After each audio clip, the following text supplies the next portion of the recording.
जय श्री जगन्नाथ भाई मैंने सर्वप्रथम गुरुदेव गणपति और जगन्नाथ प्रणाम करिए जे हमारा आस्ट्रो सेशन को आगू बढ़ेगा।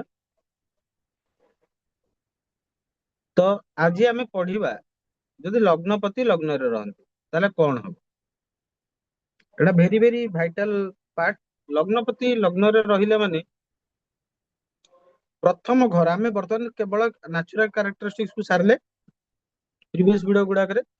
आज आम हाउस कैरेक्टरिस्टिक्स ऊपर पुरातन आचार्य मानकर मत गुडा को पढ़िबा ता सहित निजर इंटरप्रिटेशन भी किछि पढ़िबा। आचार्य माने कहउचंती लग्न रे लग्नाधिपति थिले किंबा बुद्ध बृहस्पति शुक्र संयोग होई केंद्र रे थिले किंबा उच्च क्षेत्र मित्र क्षेत्र शुभ ग्रह क्षेत्र रही निरीक्षित शुभ ग्रह मान द्वारा पुण्यवान हेउथिले जात व्यक्ति सकल लोकर माननीय बहु संपद प्राप्त ज्ञानवान मंत्रणा शक्ति संपन्न राजतुल्य चक्षुयुक्त कराए। आउरी गोटे इंटरप्रिटेशन आचार्य मानकर अछि लग्नपति लग्न रे थिले जात व्यक्ति सुंदर शरीर धारणकारी निज क्षमतार उन्नत मनस्वी चंचल प्रकृतिर दुई भार्या युक्त हेले मध्य पर स्त्री रे रत। ठीक अछि एटा पुरातन आचार्य मानकर मत। ए मत ऊपर मु कोनोसी इंटरप्रिटेशन दबाकू चाहूनी कारण पुरातन आचार्य माने लिखिछन ता द्वारा किछि ना किछि कारण थिबो से कारण ऊपर आज हमें चर्चा करिया कि कोन what is the reason behind. सर्वप्रथम कथा हला मनीष अछि माने मनीषर चित्त अछि मनीषर अहंकार भी अछि। लग्नपति जेतबेले निज घरे बसिगला सेतबेले से राजा ହେଇଗଲା जदि ताकू कौनसी पापग्रह देखुनांती बा पापग्रह सहित से बसिनी ताले सीए तार घरर संपूर्ण फलटा ताकू प्रदान करिवो। फास्ट हाउस रे हमें कोन देखु आचार आचरण निजे लग्न स्वयं तार जेमिति हेले किछि ना किछि इगो रहिबो जे कोनोसी लग्नपति लग्न रहले इगो रहिबो ही रहिबो कोनोसी संदेह अवकाश नाही। एटा आपण मन रखिता लग्नपति लग्न रहले से इगोस्टिक रहिबो से कहयो कोन कहला मु अन्य मान कथा सुनिबी एमती हेई परियोनी बाप मु मोर कथा ही सुनिबी मु मो कथा ही करिबी मु मो हिसाब रे चलेबी दुनिया। लग्नपति लग्न रहले एटा जनरली लग्नपति लग्न रहले कोन सुविधा और असुविधा भीतर कोन हुए मु सेटा कहूची भाई पर्सनालिटी तार सेमिति स्ट्रांग रही लग्नपति काम है भाई से पर्सनालिटी को स्ट्रांग करके रखियो कौन संदेह अवकाश नहीं से बहुत ही सेल्फ कॉन्फिडेंट रहिबो सेल्फ ड्रिवेन रहिबो मु निजे करिबी सब। ठीक है ना लोक मान भीतर तार इंडिविजुअलिटी एते इंपैक्ट रहिबो कहया बार लग्नपति यदि लग्न रे बस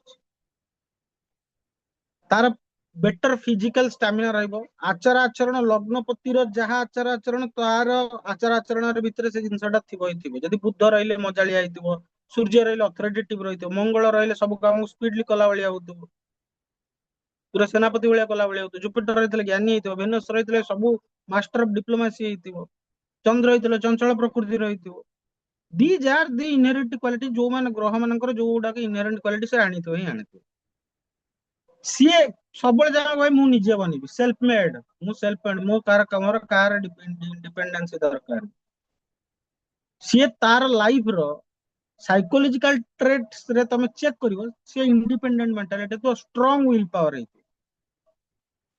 आउ पूरा सेल्फ फोकस्ड लोकटा है निज ऊपर तार सब फोकस थिबो आ तार पाखे नेचुरल लीडरशिप टेंडेंसी थिबो एटी ताको चैलेंज आसे इगोर मु कहि से सेल्फ सेंटर्ड आ इगोइस्टिक जेमिते लग्नपति लग्न माने जेमिते इगो थिबो भाई एटा लेखि रखि सेल्फ सेंटर्ड माने निजो को नै से व्यस्त थिबो सदा सर्वदा आ तार आउ गोटे थिबो से बहुत ओभर कॉन्फिडेंस थिबो आ जो जिनस बुझतो जेमती सेमती से करिया चाहू आउ तार कहबो कि ना ना ना मु रिलेशनशिप रे कंप्रोमाइज कर पारि लोक माने मो आगे झुकियो मु कोन लोक माने आगे झुकियो जदि सूर्य रहिला ताले स्ट्रांग रहइबो अथॉरिटेटिव रहइबो सूर्य ग्रह जगत राजा ता पाकर गर्व रहइबो ही रहइबो चंद्र रहिला चंचल प्रकृति रहइबो इमोशनली सेंसिटिविटी रहइबो केयरिंग नेचर रहइबो मार्स रहिला बोल्ड रहइबो एग्रेसिव रहइबो एक्शन ओरिएंटेड पिलाटा रहइबो मर्क्यूरी रहिला इंटेलिजेंट तो पक्का ही रहइबो कम्युनिकेटिव रहइबो जुपिटर रहिला भाई वाइज रहइबो एथिकल रहइबो स्पिरिचुअल रहइबो किंतु ता भीतर इको रहइबो ही रहइबो